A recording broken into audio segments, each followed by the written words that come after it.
You are listening to the IFH Podcast Network. For more amazing filmmaking and screenwriting podcasts, just go to ifhpodcastnetwork.com. Welcome to Filmmaking Conversations with Damian Swaby. Listen to conversations with award-winning filmmakers, directors from the golden age of television, and creatives from the indie film community who continue to inspire the next generation of filmmakers. And now, over to your host, Damian Swaby. Welcome to another episode of Filmmaking Conversations with me, your host, Damian Swaby. Today, I am thrilled to have a conversation with the incredibly talented Lauren Bancroft. Based in Los Angeles, she is a producer known for her unique blend of creative talents. Lauren's impressive portfolio includes the documentary The Making of Happier Than Ever, a love letter to Los Angeles with Billie Eilish on Disney+, the acclaimed sketch comedy shows CBS Showcase 2022 and CBS Showcase 2023 on Paramount. She's also worked with the Emmy Award-winning director Kimmy Gatewood. Starting her career in the stand-up and sketch comedy communities, this New England native quickly stood out in the creative community by merging her production know-how and creative problem-solving with artistic vision. Lauren's work extends beyond film and television, having collaborated with major brands like Google, Visa, FedEx, Vogue, and Cisco. Driven by her love for dark comedy, documentaries, and of course Doctor Who, Lauren continues to make her mark in the industry. Stay tuned as I discuss with Lauren her journey, her creative process, and her commitment to showcasing underrepresented voices in the storytelling space. The SAG strike is done, so it's definitely a day to celebrate here in LA if you're in the industry. And if you're not, it's still a win for unions. So I think we're all collectively riding that high. So I'm from the UK. I'm in London. Even if I was in Los Angeles or New York, I wouldn't have known. I couldn't have been prepared for the strike being over today. Mm-hmm. So tell us why are you exactly so happy about the strike being over, and how did you cope when everything was shut down? Yeah, well, it was definitely been hard. I personally was expecting it to go into 2024 because you just kept hearing reports and murmurs that the studios and the unions were still so far apart on so many issues. So it was definitely a surprise, but I think it's great. It's been affecting a lot of people in the industry, obviously, because productions have been shut down. People haven't been able to work. It's not just affecting those in the unions, it's affecting people in every other department when it comes to the industry. It's like the PAs, casting, art department, locations, like every department is affected when these types of major strikes happen. So personally, I 100% support the unions, and I feel like many of my fellow filmmakers and crew members who I've talked to in the last few months, like they all agree that it's the AMPTP are the ones who are choosing to draw it out. So I'm so proud of SAG and the WGA, and I'm so glad that I haven't heard anything about the SAG deal points just yet because it's still so fresh, but hopefully they got an amazing deal, or at least as good as the WGA got. So it's been very hard. I was very fortunate to have some commercial producing work in the first few months, but it definitely feels like there are a lot of people needing work and much fewer jobs going around right now. But hopefully the floodgates will open, and hopefully everybody doesn't take the holidays off, which is usually what happens. So. And you mentioned the AMTTP, am I right by saying? The AMPTP, it's the Alliance of Motion Picture and Television Producers. That's the negotiating arm for the studios. I see. And when you say a lot of people are needing work, without stating the obvious, I think that means a lot of people haven't been working, and rent kind of maybe adds up, and other bills and other responsibilities people may have. What do you think happened to people in terms of the mental side of things? Now, a lot of people work, and their identity and their personal life and their soul are all connected to these creative industries we work in. Even if we're not in a creative industry, that can still be the case. How do you think it's affected people, and what were some of the things people were doing to get by in this situation? Yeah, what a great question. There was definitely a bit of a strike depression that I think a lot of people were struggling with. You know, like the those who were on strike, the writers and the actors. I don't want to speak for them, but just based on conversations that I had with people who were in both of those two unions, it's like how many times are the studios going to tell you that you're not worth what you're asking for? Like that is going to weigh on you. So there's that level, and then there's just having time on your hands. You know, and a lot of people experience that during the pandemic, where it's like, why can't I sit still? What am I if I'm not working, or if I'm not contributing? I'm not doing what I do professionally. So yeah, I mean, it's definitely a balance, and I think just solidarity, just like talking with your fellow filmmakers and fellow creatives, and kind of commiserating a little bit about what you're all going through in real time, and like their struggles are your struggles, and just believing that it's going to be worth it in the end. Like the fight is going to be. It's essentially, I feel like this was a fight for like the soul of Hollywood in a lot of ways, because so many like very big issues were being discussed. So Did you ever go out on the picket line with a banner or anything? I did. Yeah. I live in a part of LA called Valley Village. It's right next to Studio City. So I think I'm within like 5 minutes of two or three of the major studios. So I did get out to Universal and to CBS. But yeah, they were picketing every day. I think at all of the major studios on like a daily basis. So I was able to get out. I put my sunscreen on and got a lot of steps in. Nice one.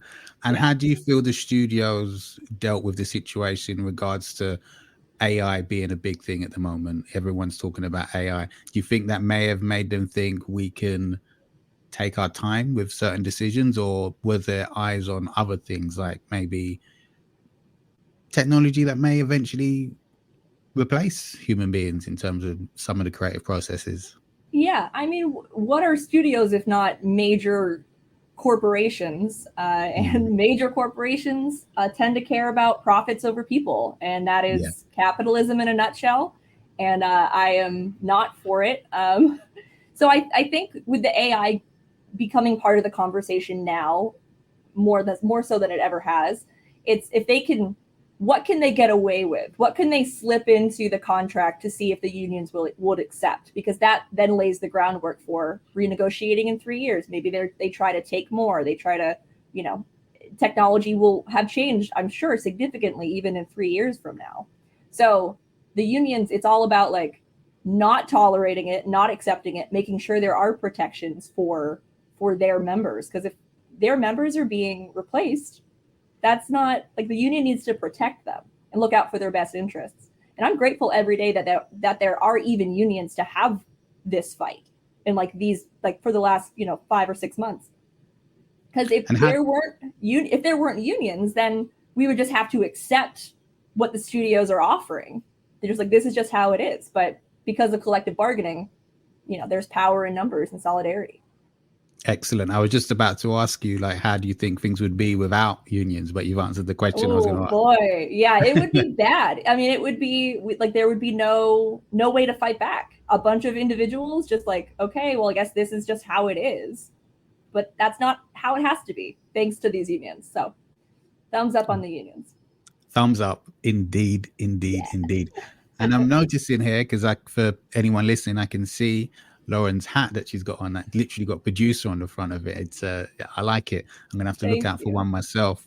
But how did you get to the point in your life when you decided, I'm gonna be a producer and I'm gonna move to LA and this is gonna happen? Yeah, well, I want to start with the hat. It was a gift. I did not buy myself this hat, and that's important for me to tell people. But I do wear it in earnest, because I am indeed a producer. So, and some days I don't feel like showering, and I need to just need to pop a hat on. But yeah, so I actually worked in IT for about 14 years. So I had a bit of a career before this career. I started as a bench technician, and then I moved up to be a service coordinator, special projects coordinator, junior operations director. So I kind of worked my way up through an industry where I got to see a lot of the business side, and I had to do a lot of troubleshooting, and I got exposed to like a little bit of the sales stuff, and like contracts. So I feel like I got to see a lot of like the business end of things. So I had this skill set of, being organized, communicating well, going out and being proactively finding solutions. I had this skill set, and I had a hobbyist interest in filmmaking. And I had got involved with a hobbyist production group about 9 years ago now, 8.5, 9 years ago here in LA. A hobbyist production group called Senior Ditch Day, and I was one of its co-founders. And it essentially was just like 20 writers, actors, creatives who met once a week, and we would bring in sketches, just like sketch comedy. We'd bring in sketches, do cold reads, but we actually had a rule where if you wrote the sketch, you could not also produce it. So if you're a writer, you're bringing in a project that you're proud of, that you want to get made, but someone else in the room has to say, I'll produce that. And this is all low budget, no budget. Yeah. Everything we used, all of the gear, it was like, what do people in this room have access to? What kind of camera equipment? What kind of audio equipment? Who has a location that we could shoot at? Like, oh, I have a house. You could come shoot in my house. Like, okay, great. So it was a lot of like, I think they're called Rodriguez lists from Robert Rodriguez. Just like we had lists of what we had, and then a lot of times people would write projects to what we had to make it more reasonable and more likely that it could actually get made. So we were a group for about 1.5 years, and we produced over 50 videos, sketch comedy videos in that time. Yeah, in 1.5 years. And we all like worked, and we all like were on either sketch teams or improv teams, or like we're pursuing, or it's like stand up. I did stand up myself. But we were all pursuing like all of these creative things on top of our real life jobs. But in that situation, I loved hearing a sketch and being like, I really like that. That really resonates with me. That's my sense of humor. I want to make that. And like seeing the look on the writer's face when I got to be the one to say, yes, I want to help you make this. It's just like, it's like because they know that I believe in them and I believe in the project, and I want to contribute my time, unpaid, obviously, to help them bring it to life. And that was such a good feeling. And I didn't even know what producing was. I didn't fully know, but I know that I was just the one who made the lists. I was like, what for this project, what do we need? What kind of cast do we need? What kind of locations, what kind of props, what kind of, how many crew are we going to have? How much food do we need to get to feed them? All of that. And it's just, I kind of fell into producing because I had this skill set from IT.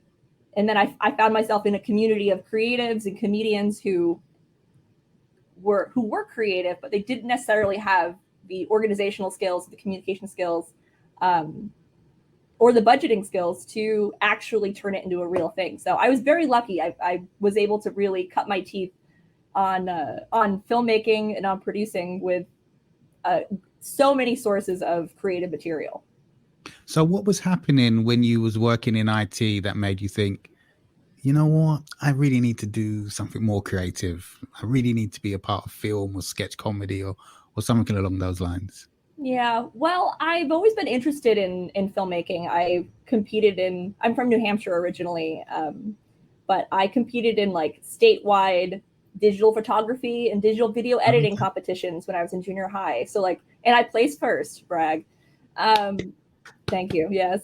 So I had an interest. And then in high school, I studied TV production. We had a beautiful $1.4 million TV studio to play with in our school. I was so fortunate to go to school where I did. Yeah. And that was a 2-year like technical program. And we got to do like live productions. We played around with newscasts, like narrative. We actually had a channel. We could do live broadcasts to the city if we wanted to. So It was amazing. And that was like such great experience. And I just love like the energy of going live, for example. It's like, well, something isn't working. Well, we go live in 10 minutes. You need to fix it. Like, what are we going to do? Da, da, da. So like that kind of energy, I think, is also an energy that's true of, of not live production. it's still like, well, we have a schedule, we need to make our day, like what are we going to do, solve the problems quickly, with confidence. And so yeah, I've always been interested in filmmaking, and I started doing stand-up comedy in May of 2000 and oh my God, what year is it now? I need to do math, I think. I did stand up for about 10 years. And the pandemic kind of kicked me out of the habit, unfortunately, because I just wasn't comfortable, sharing a microphone with 30 other people at an open mic. That didn't sound very appealing to me. I do miss it. I do want to get back to it. But I'd also always been interested in using my sense of humor. And I was always not the class clown, but like I was the one trying to make my friends laugh. So I just kind of naturally gravitated to stand up because you don't need a team, you don't need a class, you can just show up at a mic. So yeah, so I think the path was stand up led me to a creative community where I had a skill set from IT that I got to use to get more involved in filmmaking. And then I just being on set is like, that's the best thing in the world for me. I love being on set. And when I quit my job in IT, that's what I said. I said, I know I love you guys. You've been so supportive, but I'm happiest when I'm on set and I need to pursue that. So when you're in a community of creative people, as you were, who started that community and who invited you to join? And if you had never joined that community, do you think you could have turned out to be the producer that you are today? Wow. Series of great questions. So the group was originally founded by Jordan Pridgeon, Dustin Loomis, and Micah Gordon. They were three improvisers and sketch comedy writers involved in a school. At the time, it was called the Nerdist Improv School in Hollywood. So they are the ones who founded it. And I went to the very first meeting, and I was there at most of them from then on for the year and a half. But after about a month, they invited me to become an associate producer of the group. So to be involved in pretty much in running it and organizing it and taking notes and distributing minutes to make sure that everybody knew what the active projects were, what projects were moving forward into production and which ones maybe needed rewrites or maybe needed some notes. So they originally started the group, and then it felt great for them to invite me to be more of a permanent member, part of like the team that runs it. And I feel like I don't know. I might still be working in IT and be unhappy if I didn't have this this like creative community where I felt my skills were being used and being valued. Because I felt like in IT it wasn't really very rewarding work. And I was like, well, I want to be a filmmaker, but I don't exactly know what I want to do as a filmmaker. Do I want to direct? Do I want to learn how to go to film school and learn how to operate a camera? Do I want to do sound? I had no idea, but I knew I wanted to be on set. So this group called Senior Ditch Day, they gave me an opportunity kind of accidentally to prove to myself that my skill set did have a role in the filmmaking world, and it was as a producer. So it's kind of like, oh, I'm getting chills right now. Yay. It's just really nice because if that group didn't exist, I may still be like, yeah, I want to be a filmmaker, but what does that mean? What does that mean for me? So yeah, just the confirmation that my skill set that I learned from another career, that time wasn't wasted. I was able to translate that into a very necessary role for filmmakers. So I don't think I would be where I am now if I hadn't gotten to practice and just get confirmation that, my skills are valid and useful when it comes to like the entertainment industry. Excellent. And one thing I've always admired is the bravery of someone who does stand up.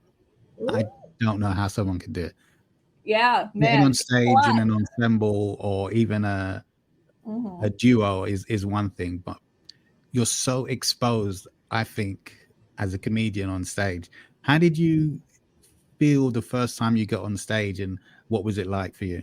Oh, wow. Well, firstly, I will accept your bravery comment because it is very scary. And I did it for 10 years and it scared me every single time.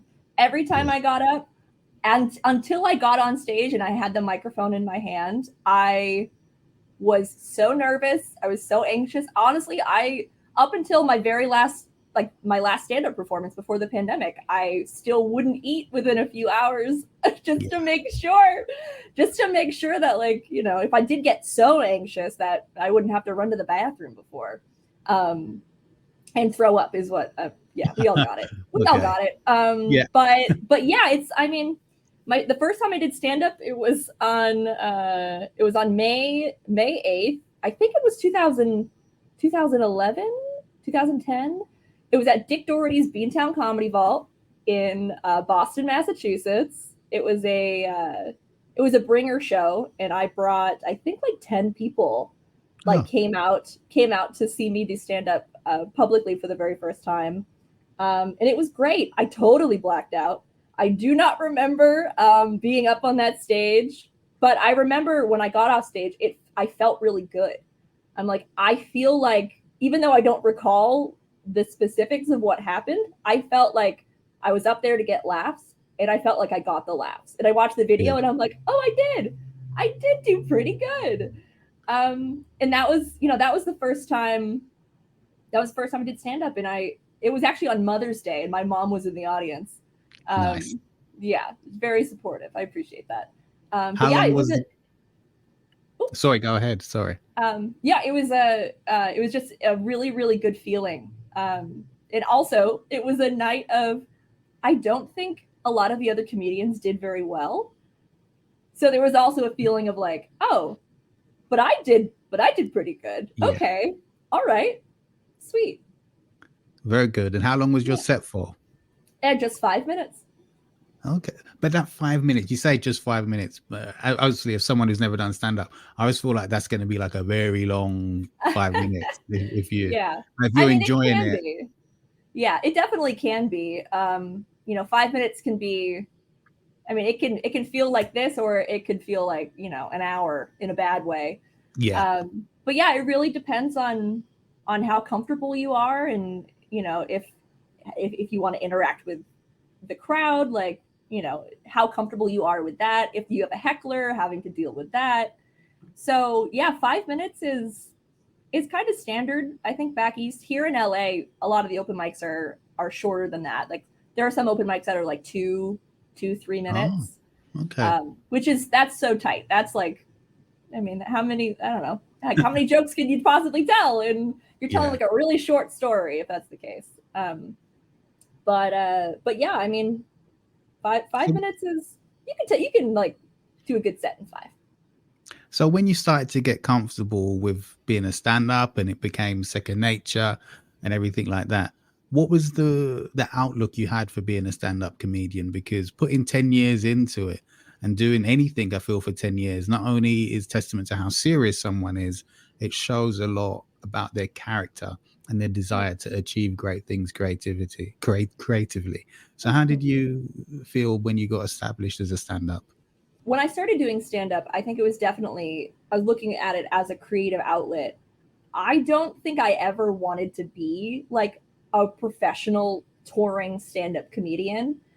I think I really did it because I liked it. I did it because when I first started going to open mics, I would see the same comedians out at the same mics. I developed friendships and relationships with these people who were also up and coming. So it's like there was a camaraderie, and there was like a, hey, are you open to a pitch on this joke? Hey, great set, but maybe try this. Like there was also like a feedback, like a respectful feedback element too, where we all wanted to get better, and we all wanted to spend time with this friend group.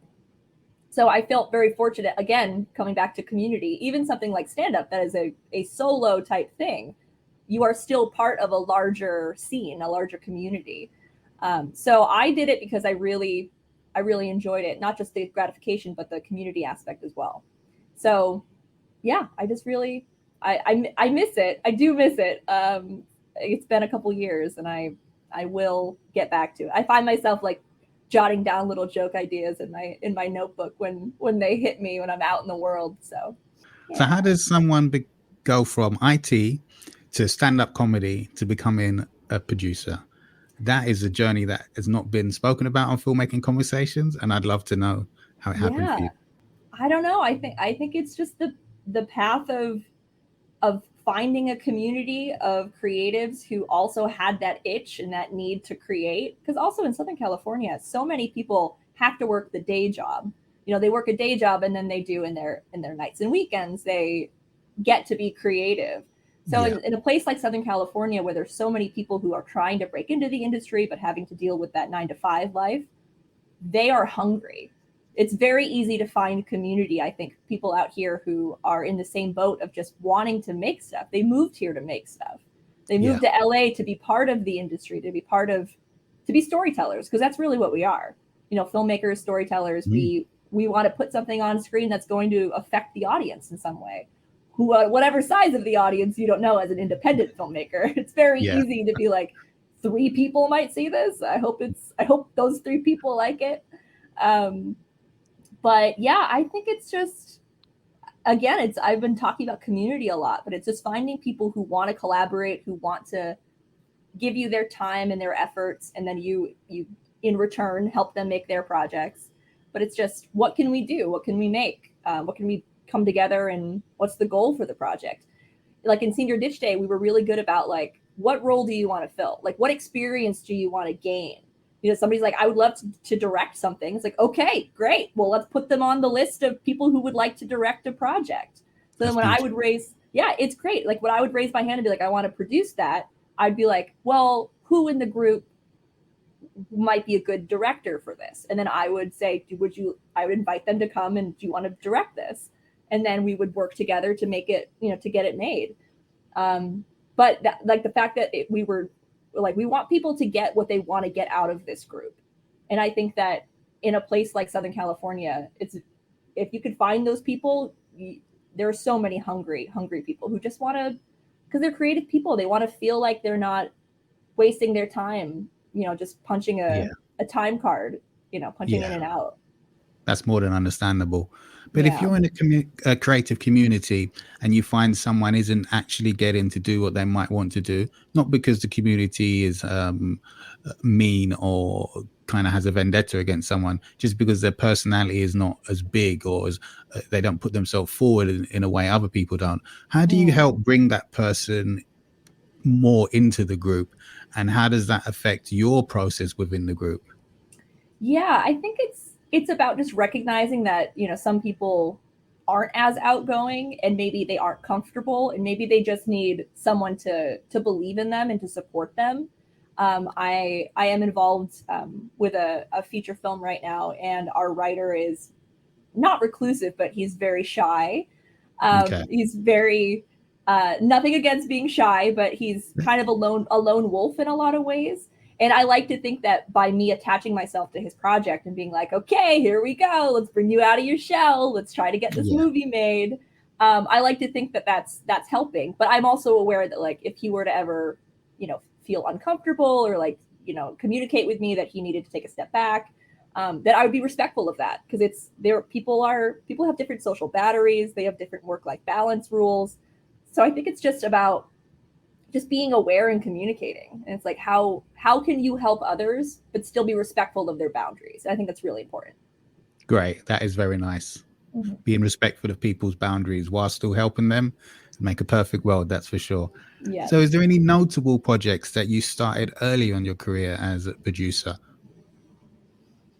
Yeah. I would say, I think the biggest project I've done so far, biggest as in I think coolest, no offense to any of the other projects, is probably the making of Happier Than Ever, a love letter to Los Angeles. It was a documentary that I produced with Billie Eilish. It was the making of process for her visual album, and they were both on Disney Plus.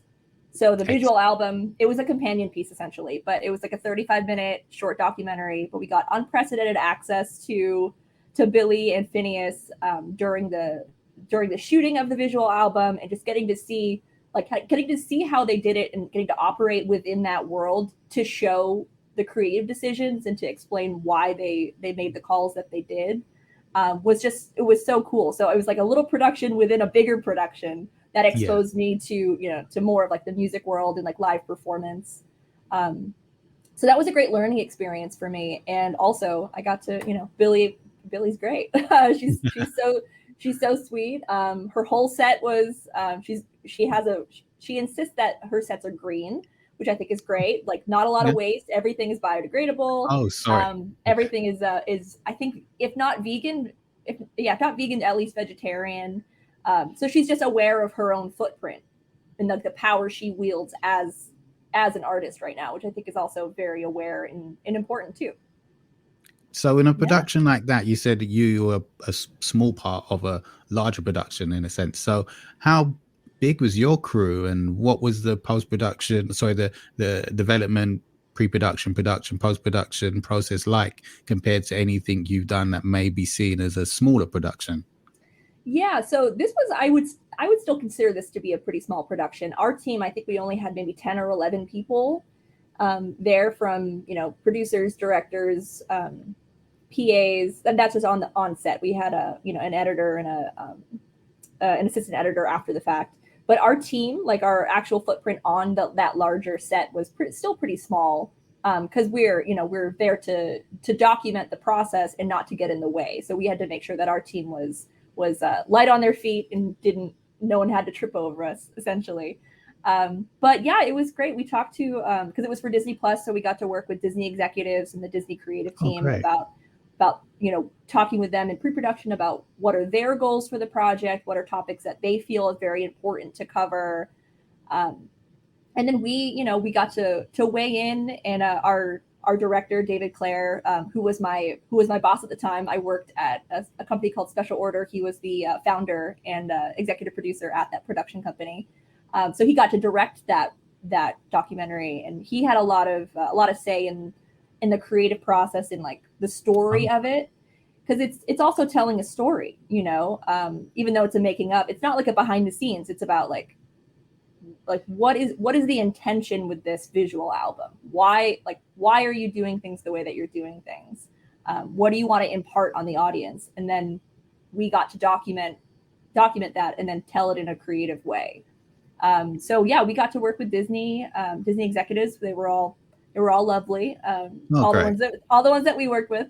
I can say that now the strike's over. I'm still mad at the AMPTP, but I will give the Disney executives that I worked with props. They were all lovely. But yeah, so the post process was pretty smooth. It was a 35-minute documentary. We had a lot of really good footage. And we did have a rough outline of what we were aiming to do before we went into the shoot. So we knew what kind of footage to focus on, what kind of moments to really zero in on. So yeah, it turned out really well. I'm really proud of it. Yeah, that's like the big, when I say I got to work with Billie Eilish, people are like, ooh, and it's a Disney Plus credit. So that's good. But I've done some producing for CBS as well. Which is cool. And I have a short film on Hulu, which I guess is still owned by Disney. So am I right by saying that's the short film titled Bad Rabbit? Yeah, sure. So Bad Rabbit is a dark comedy / thriller short film. It was written by, directed by, and starring Kate Nash and Rebecca Johnson. Kate Nash from your neck of the woods. Oh, yes. Yeah. So they are two wonderful collaborators. They're partners in a lot of ways. And I had produced a short film for them called Wild Bitch the year before. So the summer before, I produced that short film, and that was a great experience. And that went on to have a world premiere at South by Southwest last year, which was great. And then that was just such a positive experience that when they came across the opportunity to be invited by Hulu to pitch some ideas for the Bite Size Halloween, which is the series that Bad Rabbit is an episode of. It's a standalone short film, but it's also an episode in that larger horror anthology or thriller anthology.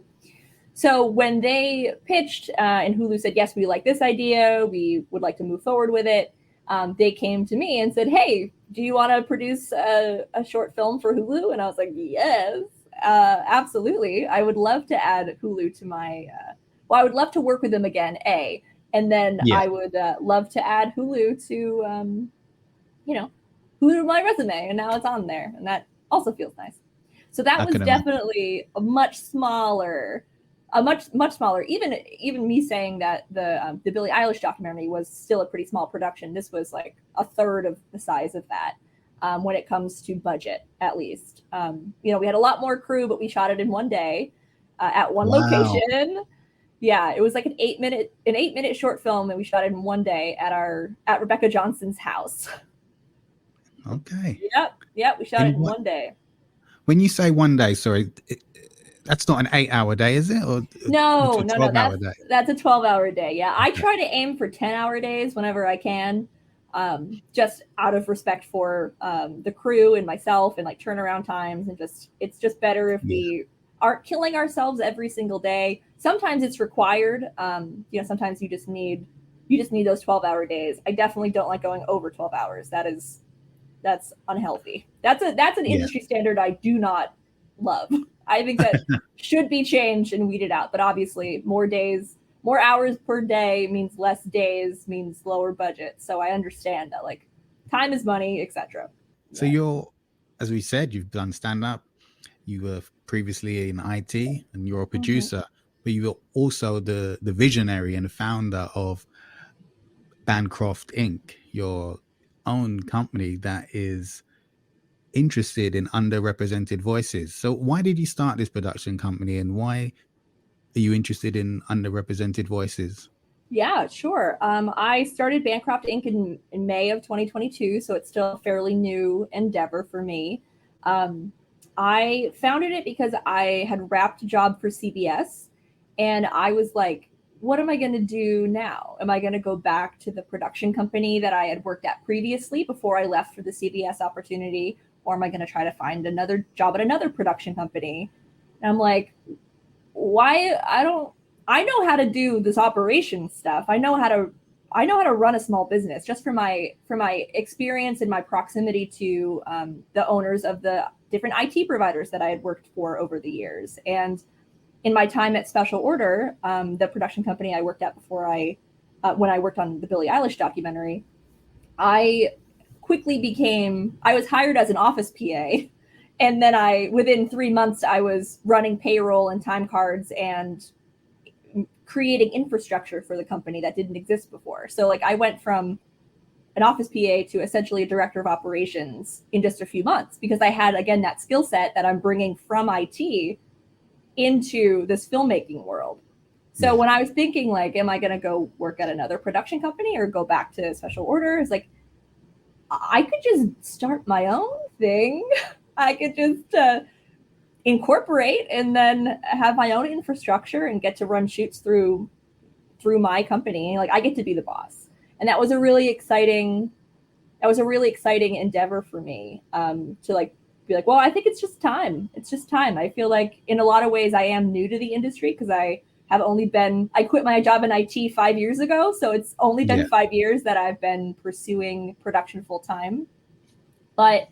And like, I'm sure I'm still paying my dues, but I was like, I don't want to give my skill set and my energy to further someone else's vision and someone else's creative choices. I want to decide what projects I work on. I want to decide what projects I choose to support with my time and my efforts and my, I'll say expertise, but know that every shoot I learn and grow. I'm not an expert at all. Every job I work on, I want to be able to learn something new, because otherwise it's boring. Oh gosh, yeah. So when it comes to why I choose to support projects from underrepresented voices, I'll get to talk about Doctor Who a little bit now. Okay. I told you it would come up. Oh gosh. So 5.5 years ago, I was at Gallifrey One, which is a Doctor Who convention here in Los Angeles. It's the largest Doctor Who convention in North America. It's kind of the flagship. It's the biggest one. It's the best one here in LA. And I didn't even know it was here when I moved to LA. I moved here and then I realized it's in my backyard now, which is great. I go every year. It's such a wonderful, another great place for community, the Doctor Who fans, Doctor Who community. And there was a panel, which is now called the Me Too panel, but it was 14 women who were involved in the creation of Doctor Who, or the making of Doctor Who. They were some actors, some writers, some directors, some voice cast, like any position that you can imagine that has contributed to Doctor Who was represented by women on this stage at one time. And it was very cool, but it didn't start out this way, but it quickly turned into a very cathartic hour and a half panel where they were all talking about their experience with sexism in the industry. Not specifically with Doctor Who, but through the course of their careers and their experiences just as being women in this filmmaking industry. They were talking about their experiences, and it was deeply moving and incredibly upsetting. Just to hear that, like, you know, from every woman at various stages in her life, in her career, in her expertise, in her age, different departments, all experiencing blatant sexism, misogyny from producers, from studios, from directors, which is very upsetting. And someone in the audience raised their hand and asked, what can we do to help? How can we help as fans or as the audience? And the person who answered was Chase Masterson, who is an actress. She does Doctor Who audios. Okay. She said, hire women. She said, be the one who gets to hire people and hire women. And I took that very seriously. And 2 months later, I gave my notice at my IT job, and I decided to start pursuing production full time.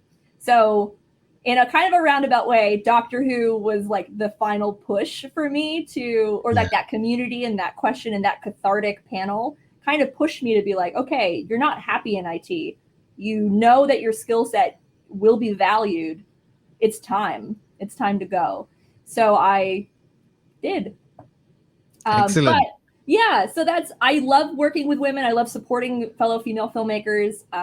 But if the way to solve misogyny is to hire women, I assume the way to solve homophobia, racism, all of the other isms, anything, is to also hire people who need to be in positions of power. Yeah. And like, if you're great, well, then I look for people from the LGBTQIA plus community when I'm hiring. I look for people of color. I look for people who are from the disabled community. Like, all of these communities that are usually overlooked, I try to seek them out when hiring, and with like the projects that I choose to give my time to. And it's a really good feeling to look back on like the slate of projects that I am either working on now or I have been working on in the last year and a half, and be like, inclusion is an important part of all of those projects. And I'm really grateful that like that's because I've decided I want to give these projects my time. Yeah, I want to be part of the solution, and there's a lot of things that need to be fixed in the world and in this industry. And if I can give people who might not have opportunities to be the one in power, to be the department heads, to be the one who gets to be, you know, produced as a writer or as a director, it's like, I want to do that, as long as I believe in the project, obviously, and I like them personally. If they're jerks, they can get the hell out of here. I don't work with jerks. No jerk policy. I can understand that. It's not worth the stress, the headache, and taking it home and thinking about it and all that stuff. No. That's not a good thing, I believe. You mentioned the women at the convention had stories, and everybody had suffered in that way. Are there any stories that you can tell us about? Because I think some of the listeners, and even as myself as a man, I hear that women have a lot of problems and a lot of issues with sexism. I've seen it on more than one occasion. It's always, from what I've seen, I can't say it's always, but from what I've seen, it's been someone in power taking the piss out of a woman who is not in power, and they've abused their power in that situation. Can you give us an example of what one of the women may have said about what they had suffered from? Yeah, sure. I mean, not to tell their stories exactly, but an example was, you know, an actor. I don't know if she was an actor, but a woman got pregnant and then was fired. Oh, wow. She was fired after she notified her boss her boss found out that she was pregnant, because it would have affected the job, the project. It's like, that's insane. It's also very illegal. that's what I was. Yeah. I was Oh yeah, thinking, no, not legal at all. Very much discrimination. yeah. So yeah, but also like, examples of this, the standard, like a male supervisor being too comfortable, like being too, like touching your shoulders, just being too close, Oh, like the proximity. It's like just because you're the boss does not mean that you can get close and you can be touchy or feely. It's like, because they're not giving, shoulder rubs to their male yeah. To the their gut. male Yeah. employees. They're not. So Yeah. it's like, it's very easy to see, like, it's the same kind of stuff that women in so many industries have to deal with.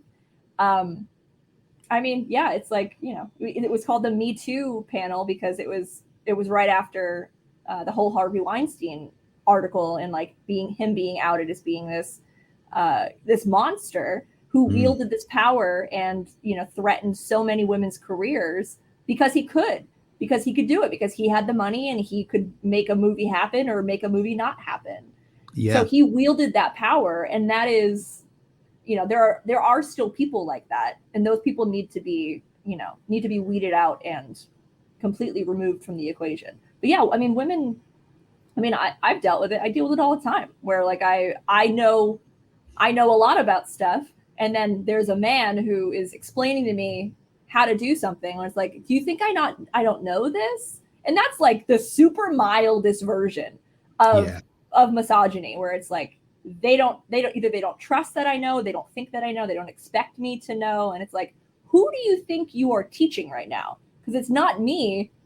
It's like, it's not me. Yeah. I already know, so I don't need to be mansplained to, essentially.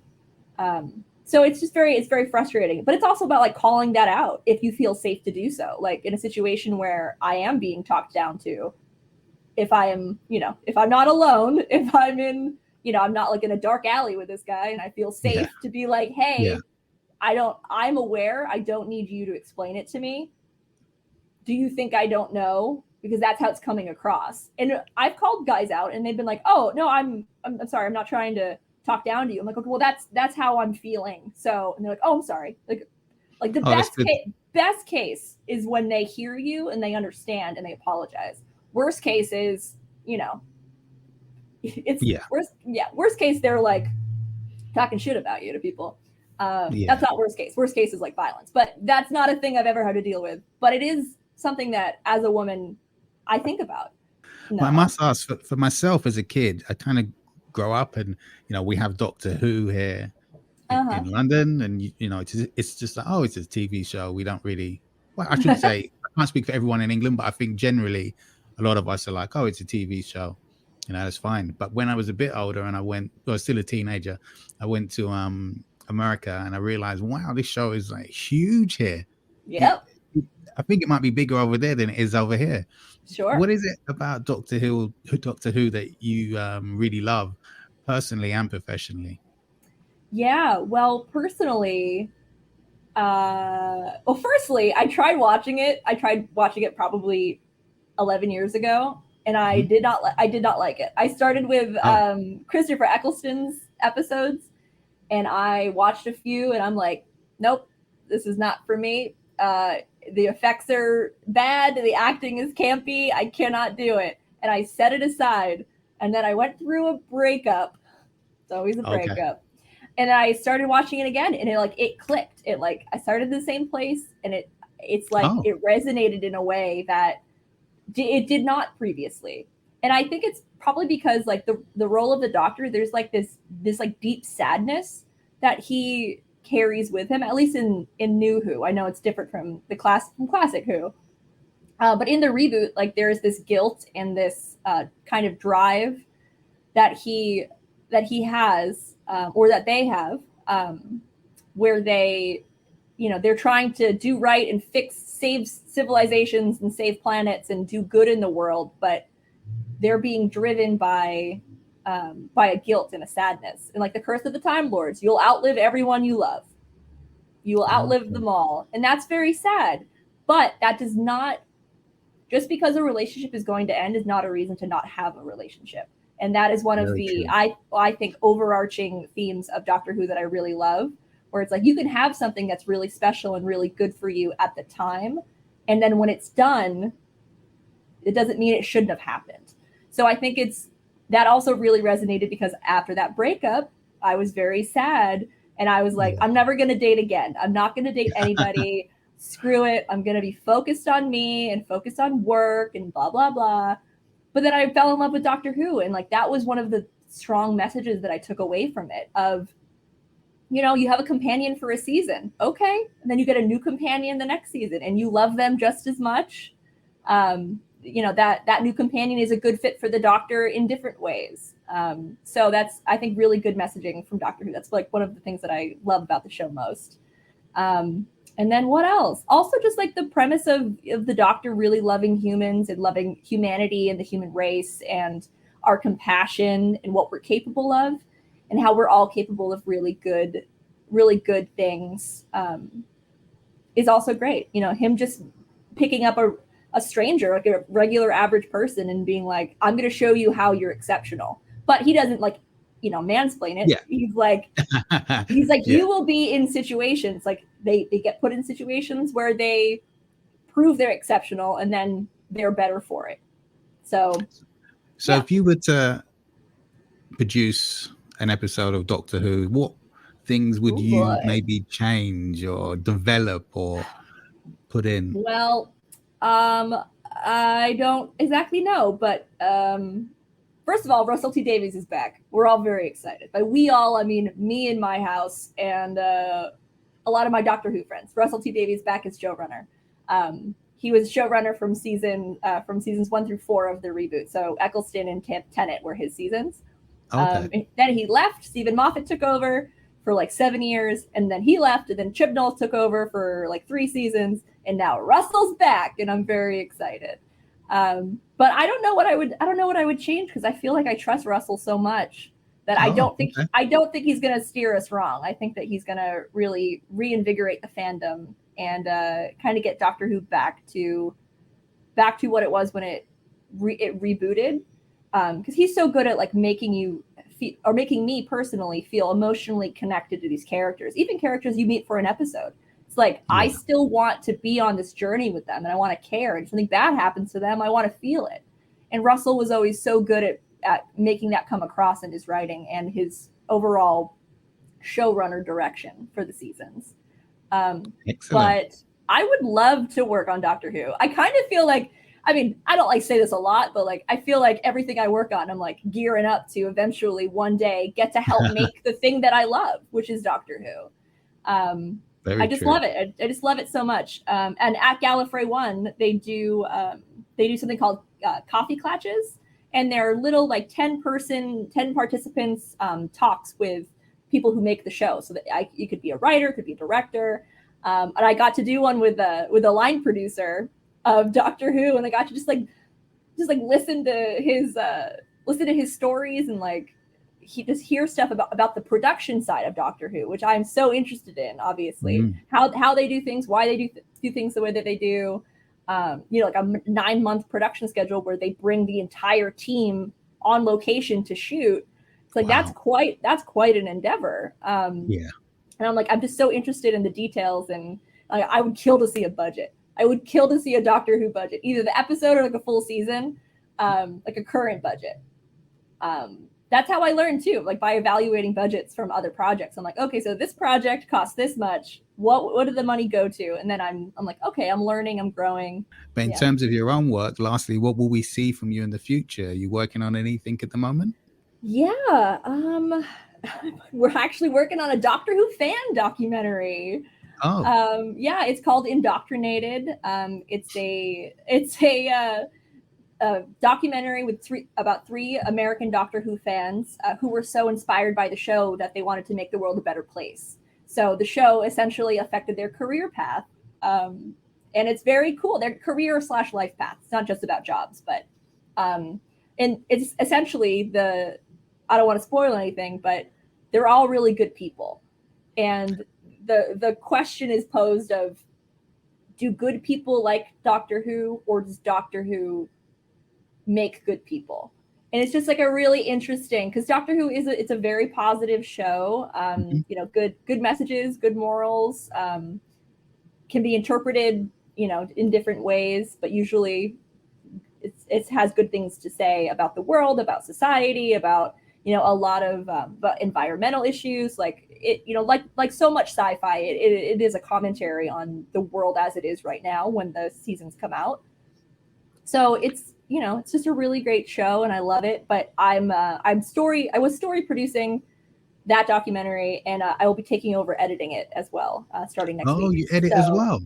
Well, I do edit a little bit. I do mostly my own projects, my own sketch comedy projects, but I'm also on a Doctor Who sketch comedy group.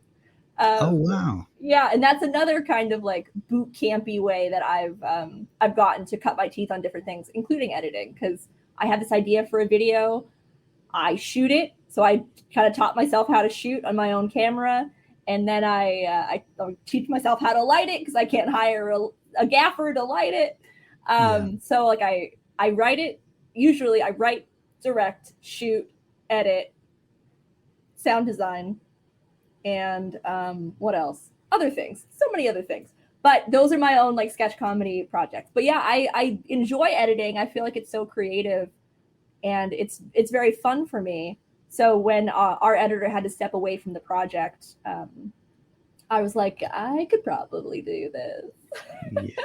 We'll see. It'll definitely be the biggest project that I have taken on from an editing standpoint, because it's a feature-length documentary. Yeah. So I'll be diving in next week, and I'm excited. Yeah, we're working toward, you know, we're still in post, but we're hoping for a 2024 premiere. Premiere where? Unsure. We're thinking about distribution options, and maybe having a premiere at a Doctor Who convention, because there are a few of them in the U.S. Probably won't make Gallifrey 1, unfortunately. That's in February, but still, we really want to wrap it up and to share these people's stories with the world, because we also want the documentary to be accessible. Like, you don't have to know Doctor Who to watch the documentary, because it's about the people. You know, it's about the people, and we do talk about the show, of course, but it's so that's a big project that I'm looking to really sink my teeth into. I'm attached to a horror feature called Parasomnia. We went through the Black Magic Collective producer lab with that project, the producing team and the writer director. I'm also attached to I'm actually attached to like 3 different horror features right now, which is funny because I come from comedy, but I find myself like comedy to dark comedy thrillers to horror is like kind of the progression that I've been following. But really, I mean, comedy and horror is just 2 sides of the same coin. Corn? 2 sides of the same coin. No, 2 sides of the same coin, because it's just about building and breaking tension. That's all comedy is, and that's all horror is, right? You have a nature that, you know, you're a go-getter, aren't you? And you really, I mean, just I was so amazed that you're lighting, you're shooting, and you're editing, and you're writing, and you're producing, obviously, your own sketch comedy show. I mean, wearing all those different hats can be quite daunting sometimes, and can feel maybe obviously it can feel like fun, but sometimes it can feel like pressure. Where do you think you get this spirit from to try the things you want to try and do the things you want to do, and it doesn't seem like nothing's going to stop you? I mean, I think it just comes from my own confidence in that I will figure it out and that I'll be okay. Like, if I trust that I will be able to handle whatever comes my way, then I don't need to worry about things. I don't need to worry about trying and failing, because then it's like, well, then I know that I don't want to do that, or I'm not good at that. But it's like, I'm just very confident. It's like, you know, especially as a producer, it's like you are the one who has to find solutions to things. And if like there are problems that are presented, and if you don't have, you know, a specific person or department, because it's a low budget project, for example, if you don't have someone to do that job or to solve that problem, then you're the one who solves it. And you need to know at least what to Google. At the very least, you need to like what words to string together so that you could try to find a solution, because your team needs a solution. So I like solving problems. You know, I worked in IT. It wasn't all bad. I really liked doing the troubleshooting and solving software or hardware issues. When I was in high school, that's when I was a bench technician. I love getting a workstation from the field, and they're like, it won't turn on, and I'm like, yes, now I get to find out why. Now I get to see how it works. I get to solve this problem, and I get to fix it up and repair it, and then it goes back out in the world. But I just trust that I will be able to find a solution to anything. And then I can try whatever I want because I'll be okay. Have you thought of upgrading your cinematography game? Would you like to have an ASC cinematographer mentor you for free? Join veteran cinematographer Suki Medenzovic, ASC, Disney, Pixar, FX Networks, Netflix, American Horror Story. As he teaches you how to create beautiful images using 3 lighting techniques he has mastered on film sets over his 30-plus years in the film industry. Each technique uses basic, low-cost lighting equipment so that anyone can achieve beautiful visuals no matter your project's budget. If you want to take your cinematography to the next level, visit filmmakingconversations.com to sign up for instant access. If you like this podcast, share it with friends, leave a comment in the comments section, and hit the subscribe button. If you like